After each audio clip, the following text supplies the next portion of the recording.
of policing in Union City. Thank you so much. And I see Lauren, so I guess you're doing our report. Good to see you. Evening. You too. Good evening, Mayor and Council. Tonight I'll be presenting to you the outcomes of the Policing and Community Engagement Committee.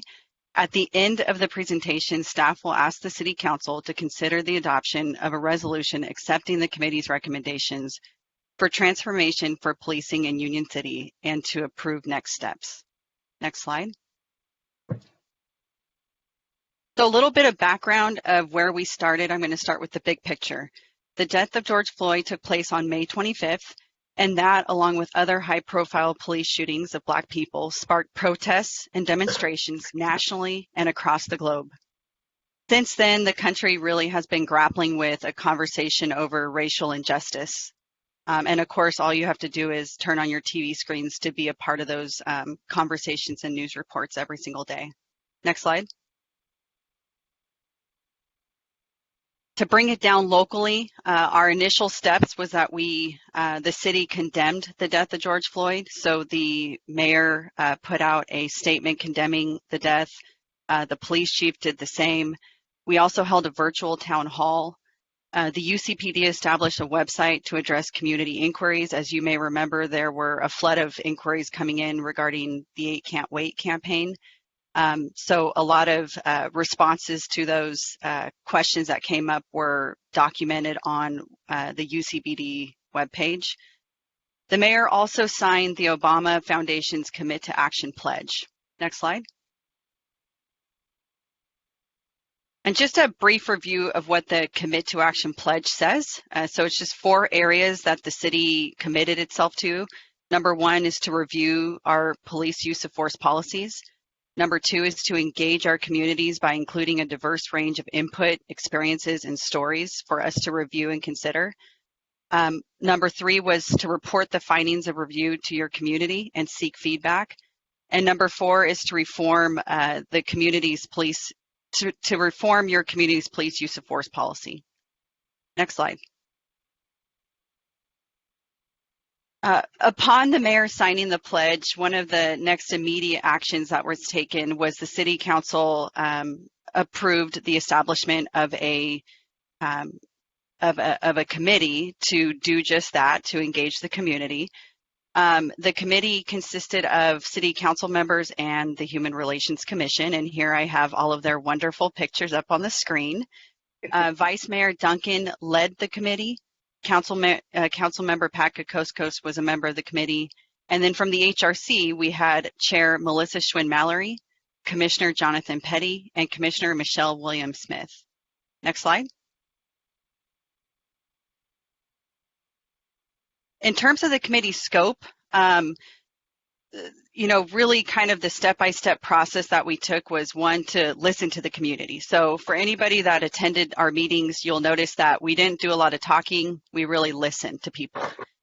And in listening to people, one of our next steps was to really compile input, stories, and experiences. So this was really kind of qualitative data we were collecting and sort of summarizing into findings. Once we were able to kind of capture common themes that were coming through in the feedback, we also synthesized those into recommendations. So that's what we'll be looking into tonight. And then ultimately, we're here tonight seeking your approval of those recommendations. One thing I want to note also about the committee's approach overall, because we were paying attention to other cities, all of our neighbors are having a similar conversation right now. Alameda County is having a similar conversation right now. So everybody's really taking a try at this conversation. And our committee really wanted to take a shared responsibility approach. So if you look at some of the instances in other cities where they're trying to have a conversation, it's really turning into more of a debate, more of a us versus them.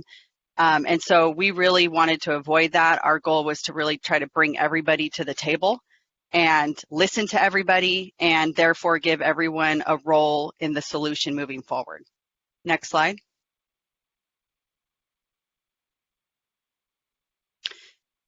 So in terms of the committee's process, we held 8 virtual meetings overall between the dates of June 23rd and August 27th.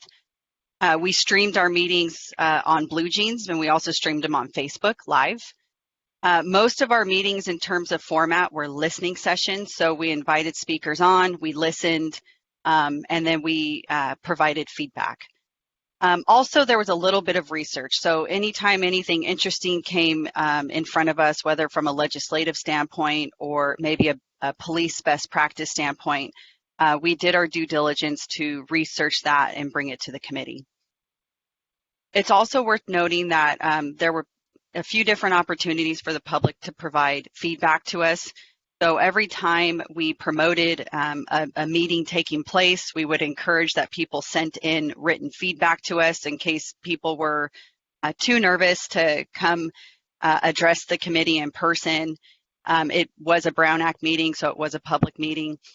So we gave them opportunities to anonymously provide feedback if that was something that was more suitable for them. So either via email, we also had a form on our website, and I have the website listed here, that people could submit feedback to us. And then, of course, we had a public comment period during our meetings, and so anytime the public wanted to address us, they could. And one thing I also want to note here is that the committee was staffed by myself and my communications coordinator, Emma Tozer. I just want to briefly note that most of you know my prior experience, but before coming to Union City, I spent 6 years working in the field of police accountability, accreditation, and police community relations. And so for me, I actually appreciated the opportunity to kind of dig back into my roots and contribute and support the city in this important matter. Next slide.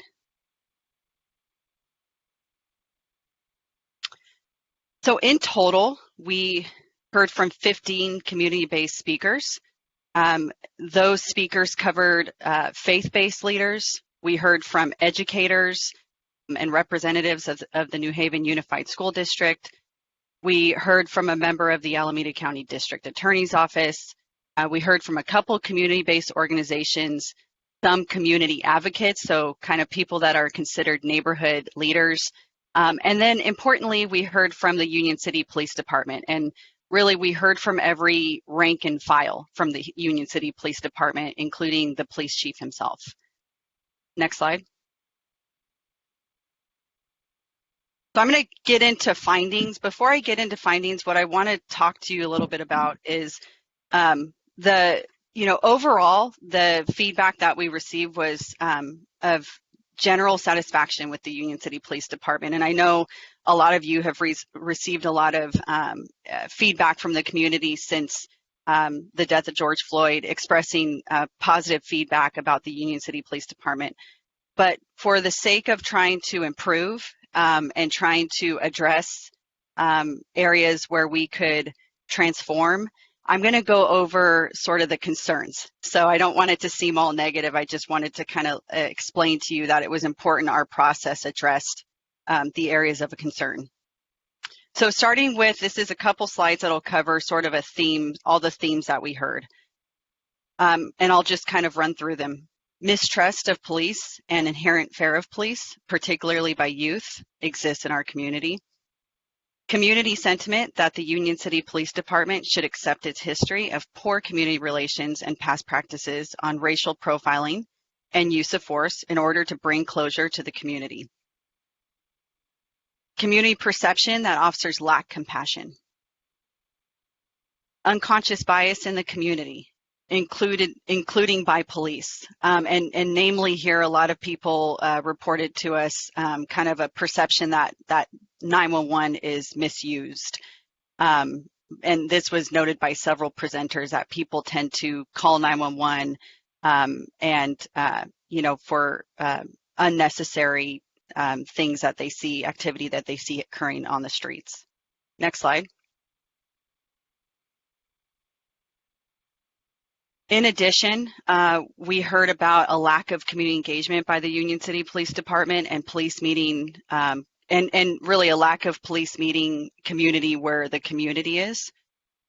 Police actually reported to us a lack of funding to carry out the community-oriented policing and problem-solving program. So the COPS program came up several times by both police and community members. There was very clear that people were very fond of the program and miss it. And then lastly, we heard a lot of feedback about mental health responses and really just questioning whether police officers should be responding to mental health calls for service, and overall that police wear too many hats. And in going through all of these summary of concerns, these probably sound pretty reflective of what you're hearing in other communities and throughout the county overall. Next slide. So in terms of the recommendations, I'm going to go over 4 areas with you. There were 11 total recommendations that cover 4 topic areas. So the first area is accountability and transparency.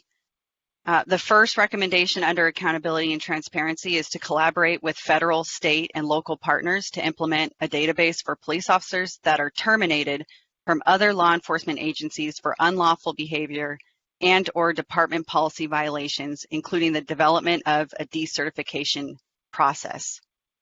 The second recommendation under this area is to implement a community reporting dashboard for police use of force and calls for service data, including a breakdown on race and age for traffic stops, arrests, and other police activity. And finally, the third recommendation in this area is to implement a community reporting process to validate how police recruiting and hiring reflects the demographics of Union City. Next slide.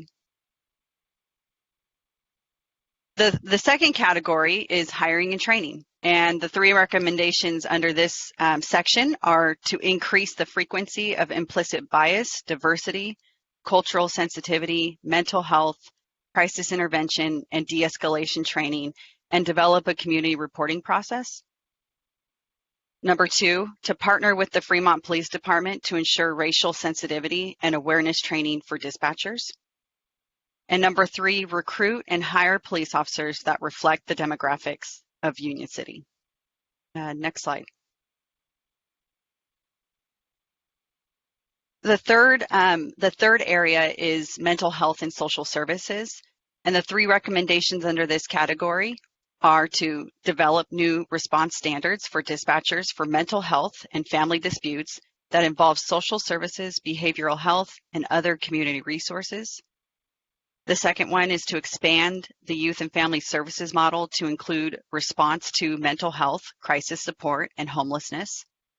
And the third one in this category is to implement a crisis intervention strategy, which may include a mobile crisis response team, and to partner with the Alameda County Behavioral Healthcare Services, the National Alliance on Mental Illness, which is NAMI, commonly referred to as NAMI, and the Fremont Mobile Evaluation Team to see whether there's opportunities we could leverage. And next slide. The fourth and final area of recommendations is community policing. So the first recommendation here is to develop and implement a community policing model that integrates the community policing philosophy into every police officer's job and builds trust, security, and safety in the community. And the final recommendation is to develop and implement an approach for how UCPD should engage with youth in our community and in our schools. Next slide. So now I'm going to go over next steps, and then we can turn it over to you for questions and comments. So next steps is we're going to ask the council accept these recommendations as an initial step. I want to note that the police chief, along with the police department and the Police Officers Association, is in full support. Also, once these recommendations are approved, we want to ask the council to appoint Vice Mayor Duncan to work with Police Chief Renetti to establish a framework for the establishment of work teams. Those work teams should consist of members of the HRC, perhaps members of other commissions and community members and staff. And those teams essentially would be put together covering the 4 different topic areas that I just went over. They would be tasked with really developing implementation plans for those recommendations that I mentioned. And of course, just because we know the public's been heavily engaged in this process, and being transparent, as we move forward is an important step for us. So we would want to make sure to routinely report back to the council on how implementation is going. And one thing I do want to note too is just before we get to the actual recommendation slide and turn it over to you guys, I just want to thank the committee members for dedicating 8 weeks, almost straight. We didn't quite go back to back, but certainly there were at least 4 to 5 weeks where we went back to back straight, and it was a lot of time on their part to spend their weeknights with us. So I want to thank the committee for the dedication to supporting this process. I also want to thank members of the public because we all recognize that it's very hard to address a committee, and especially at a public meeting. So for all those members of the public that came and gave us their honest feedback, we know that took courage. And honestly, there were many meetings, and I know Councilmember Koskos and Vice Mayor Duncan will agree. There were many meetings where a lot of the committee was left feeling emotional, or even those who actually engaged us shed tears or felt emotional themselves. So it was a very tough process to go through. We want to thank the public. And then lastly, I just want to thank the UCPD and particularly the POA. I had a great conversation with our POA president today, and they're fully in support of, they were in support of the process. They came to the table, they shared their own stories and emotions, and they're in support of our recommendations and next steps.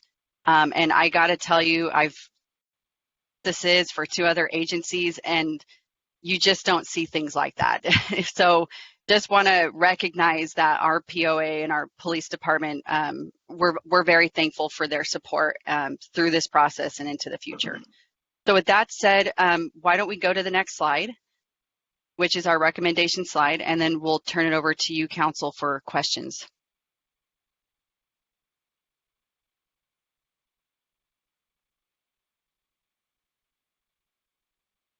Lauren here the recommendation and you stopped talking, so I guess that's it. So thank you. Okay, that being said, thank you, Lauren, for that excellent report, and thank you to everybody involved in the process, Vice Mayor Duncan, Councilmember Gutostos, Human Relations Commissioners Petty, Schwinn, Mallory, and William Smith, and the countless hours that the other staff members as well as community members put into this. But that being said, let me go ahead and see if there are questions for you, Lauren. Councilmember Singh, do you have anything at this point? Yes, I do have a couple questions. I think there were a good recommendation in there. I just attend the Fire Department Advisory Committee meeting on September 10th, and it was pretty much the similar concept they had in that meeting for the new chief. You know, diversity in the fire department was the big topic for the new chief there, and I think all the council member from the Dublin, Livermore, the San Leandro, Hayward, they all agree with that. We need the diversity, and that topic was pretty much escalated in the meeting. So I just wanted another question I have about the mental health responses. I think this is the biggest issue I've seen in our city and the other city for that matter. As I see in the Arroyo Park area, there is a few people there. They have a mental issue. The neighborhood is complaining almost every day, and it's a very tough situation where we have a border with Fremont and Union City, and they do something, they go down the creek, and police can't do anything. So I just want to bring this up. I don't know what can we do for this matter. I understand there's only one facility in Oakland for the mental health. We need to pay more attention to this issue. I think this mental issue is.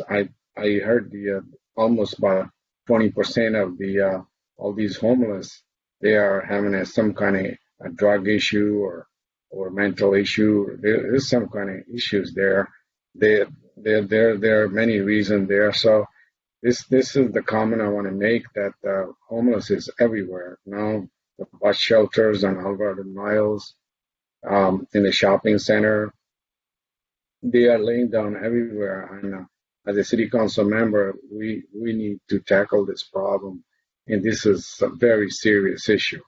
We need to look into this. I can come more further later. Thank you. Thank you so much. Councilmember Patino, questions or comments at this point? Will we be doing comments later, or should we just do them now? No, go ahead and do them now because, yes, just go ahead and go for it now, please. Yeah, I got confused because last time I did the comments when I should have did the questions. Oh, well, only because the last time was public hearings and that's supposed to be all that. Yeah, I just have a few things to say. I did actually watch most of the meetings. They were emotional from both sides, and I give a lot of credit for the subcommittee for devoting that much time to this. I do know that there is some stated in the presentation. There's still some apprehension and some mistrust between the community and PD for things that many of the officers that are working right now had nothing to do with. They were probably still in high school, if that. And so, we do need to build bridges. We need to bring our that behind us, but also admit that it happened and work together. We're not the same department that we were 20 years ago. We were not the same one 30 years ago, especially 40 or 50 even. Mental health is a real issue. I was speaking with the city manager earlier. I had read the report, and one of the things that I'm really concerned about is how we're going to pay for the mental health part, because as right now we have our budget situation, and we can barely afford the PD that we have and the city services that we have. And on the other part, working in healthcare, I know how hard it is right now to find qualified licensed workers in the mental health field. There are very few of them that are actually getting certified now, and the demand is so high, especially right now with COVID. So if we can partner with some other groups such as La Familia, Tiburcio, to get some mental health workers on call or something like that to respond to crisis situations, I would be all in favor of that, because there's only so much of this, of so many providers available. So to actually go out there and hire, it may not be the most. It may sound good, but we right now there's just not enough of them right now to go around for the need that's out there. So I'd like to see some type of some partnerships there, and also we can't send mental health workers to every call. We'd still need PD to stand by. So because some of these can get very violent very quickly. So I am in favor of getting more mental health workers to help resolve these situations, but we're still going to need PDs to stand by. I would our cops unit. That's something else that I'd like to see reinstated. It was very popular, and I think a lot of the quality of life issues that we're dealing with right now, especially when it comes to speeding, with doing donuts in all our neighborhoods. Seems like every night I hear it. A lot of that could be resolved through cops. And I'd like to see our youth violence prevention intervention program restarted. We used to meet all the time when I was on the HRC. And after November 2016, we stopped. I think it was a very constructive meeting. We had groups from the DA, PD, Youth Family Services, HRC. I believe Vice Mayor Duncan was the representative from the City Council. I'd like to see something like that restarted to address the issues with youth violence and intervention from them going down the wrong path. So those are my only comments. Thank you. Okay, thank you so much, Councilmember. And let's see. Okay, so Councilmember Gakostos. Thank you for your service on our subcommittee here. And what comments do you have at this point? Yeah, it's the. I just want to really thank the excellent work of our staff and committee members, especially our leader, Vice Mayor Duncan. She led the committee and directed in a very positive and organized way. So and Lauren, you did an excellent job, along with Emma. And I also want to thank all the speakers who came because they gave us a lot of information that they have experienced in their own neighborhood, in their own uh, lives, and and in the community. So I'm happy that the general feeling of the general public is really positive about our police department. There was no mention of defunding.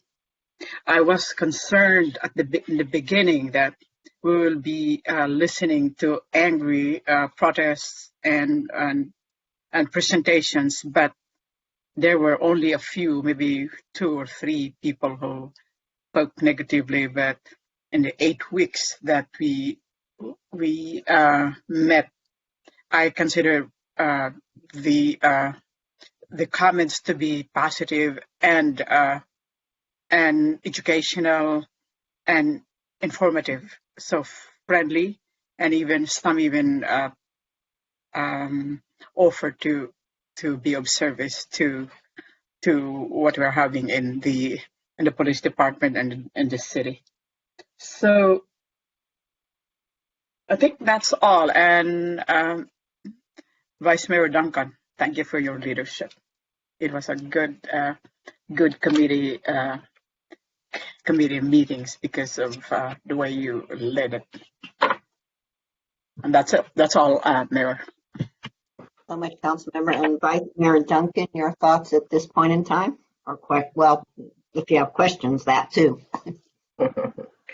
So I just like to say that this was rewarding work and important work. You can turn on your television any day and you can see that this continues to be a very divisive issue in the United States, not just in our county or in our city.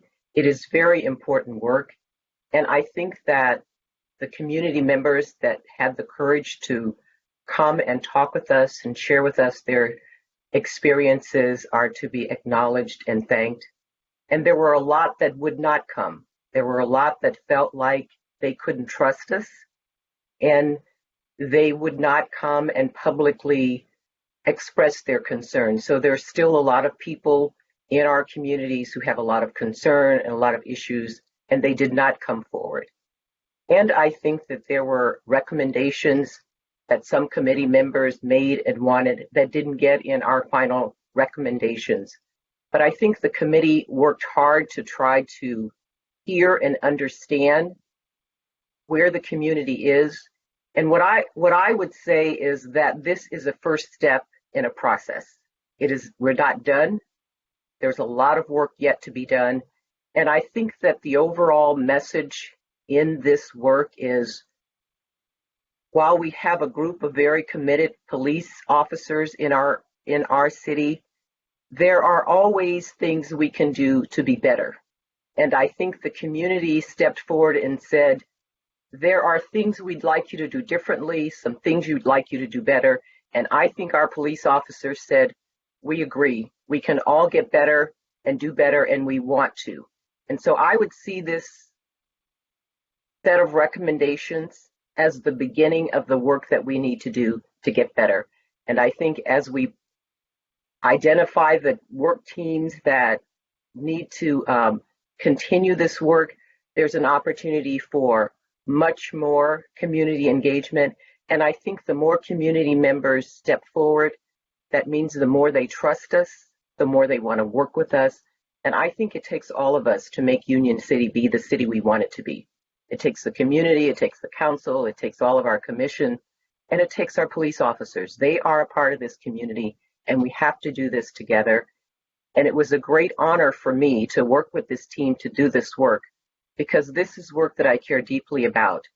And the individuals in our city want us to be better.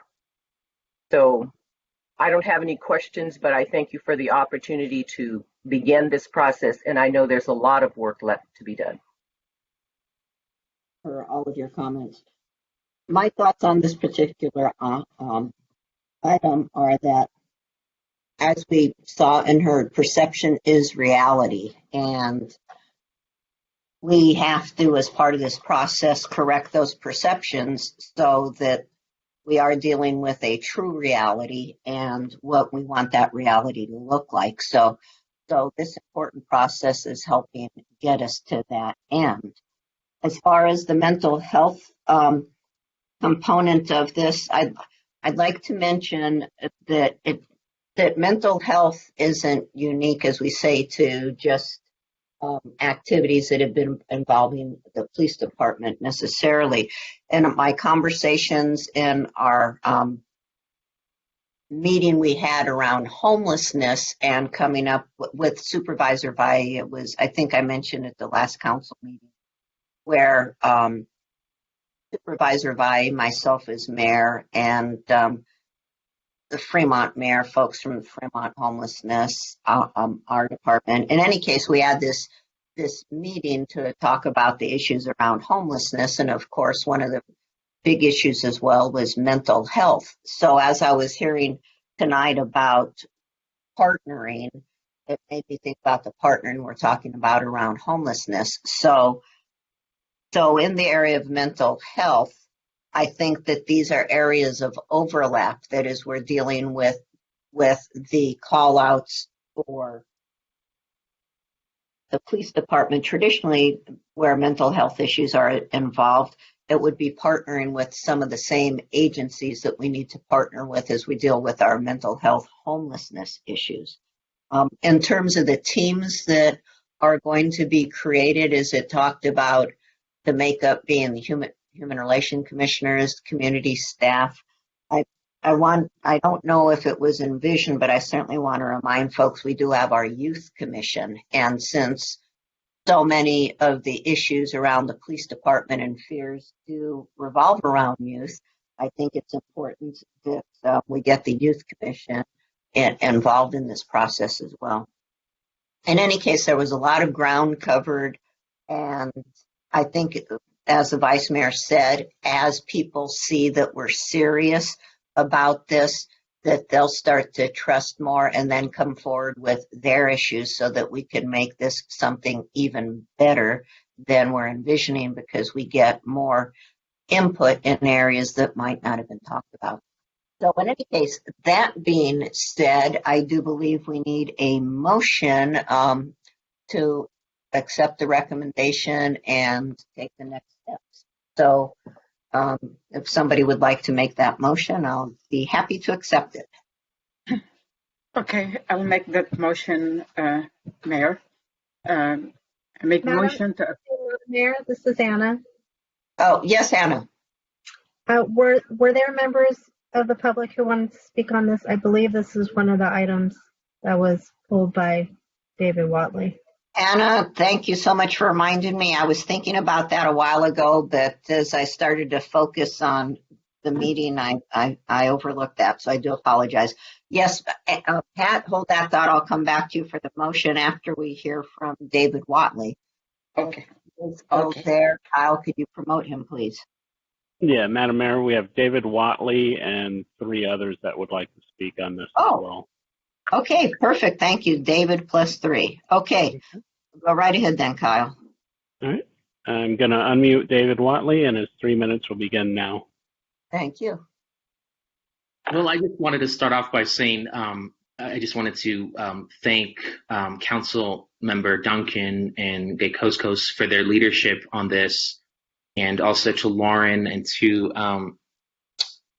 Emma for putting this all together. I was able to attend a couple of the meetings on Facebook Live, which were like in listen only mode, and I could see that a lot of work went into this and putting together the presenters and stuff and whatnot. So I just wanted to publicly thank you for that and for your time and commitment to making this effort happen. I did not submit any comments to Lauren because I wanted to just submit them now to the entire council and to the entire city for whoever's listening. So I have had some issues with the police department, like my family has, and I believe I mentioned at a recent city council meeting that my brother has tried to overdose on prescription drugs multiple times. So we face very challenging issues with respect to mental health. And we've had police visits, et cetera. And one of the times I remember about 7 or 8 police officers showed up with guns in front of our home. And I was literally freaking out of my mind. And I called Gary Singh. I don't know if you remember that, Gary, but I called you on your cell phone and I asked you, what should we do?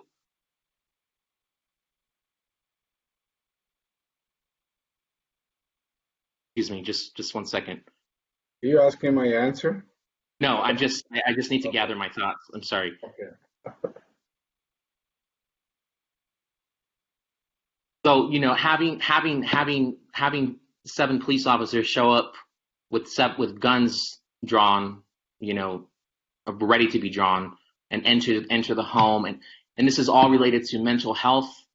My brother suffers from a severe mental health issue, and there's a lack of coordination between his social worker, youth and family services, and the police. So that's my comment. And I don't know if you all heard about, there's a young man who worked for Tesla. His name was Augustine Gonzalez. He was shot dead by the Hayward Police Department because he was having a mental health crisis, but they didn't know. And he lost his life. So I don't want that to happen to my family or my brother or myself. So my 3 minutes is about up, but I would like to be on this committee, and I would submit to the council that we use the Obama pledge as the framework to address this issue. Thank you. Thank you so much, David. And Kyle, could you let us know the names of each person as you promote them, please? Melissa Schwinn Mallory is now promoted, and her 3 minutes begins now. Thank you so much. Hello there, Melissa. Hello. Hello, Madam Mayor and City Council. First, I want to give a great thanks to all of my fellow committee members and staff. This was quite an undertaking, and it was quite emotional. As a lot of you know, I began my involvement in politics as a Black Lives Matter activist and have been very involved in that movement. And so this was very important to me to have these listening sessions and to meet as a committee. This is a very, very important issue. Lives are literally at stake. In general, I was very pleased with how everything went. I would urge the City Council to vote in favor of improving these recommendations. I would also like to stress the importance of the community being involved in these task forces that would be formed to figure out how to implement all these recommendations. And I just want to be on the record as saying that the only thing that I feel was missing from the recommendations is a civilian oversight board. I think it's very important that we have some civilian oversight, people that aren't, part of city staff, because police department is part of city staff. People that are not so close to the people that are being reviewed, would be a more unbiased and a more, I feel, fair-minded way of looking at incidents with different police officers and deciding what kind of remedial actions need to be taken. It could be like the one that they have for the BARD police. There's one in Berkeley. There's a lot of different examples of civilian oversight. And of course, I want to mention the letter I wrote in which I expressed that we did not hear enough from Dakota. I feel like the Dakota neighborhood is a voice that is not heard very often. And I really, really wished we could have taken more time to hear from community leaders in Dakota, from Dakota area. But other than that, I was very happy with it, and thank you all for approving this committee and for encouraging us to move forward. Thank you so much, Melissa, for your thoughts. So, Kyle, who do we have next? Next, we have Mr. Lee Guo. He's promoted, and his 3 minutes will begin now. Thank you. Thank you, Kyle. Yeah, I only had a couple of things that I wanted to say. First of all, thanks to everyone that was involved. I attended most of the meetings. I was not only happy with the result, but very impressed with the results that we've seen this evening. So thank you to all those involved. And the other one small thing that I had was I had heard in another group of meetings an idea that rather than defund the police, to have a separate phone number for those mental health issues so people could call in on a separate number and they could be addressed by a group that maybe could be partially funded from the savings from the police department not having to go to those types of events. So it's an idea. I don't know if it would really work, but it's something that we might want to consider. And that's all I had. Again, thank you very much. It's been the start of a great movement. Thank you. Thank you so much, Lee. And let's see, I think there's still one more, Kyle. One more, Maria Ramirez.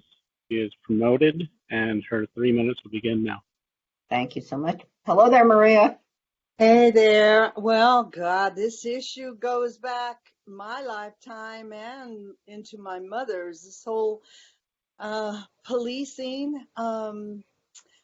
I really appreciate the letter that Melissa and Michelle wrote because I think they really hit the nail on a lot of issues about what, the community and Dakota. And I think to maximize these calls for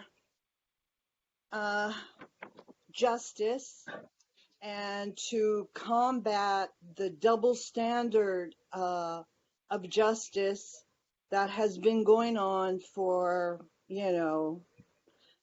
historically. I mean, I can remember Chief Joseph saying, can we just have one law for all people instead of the double standard?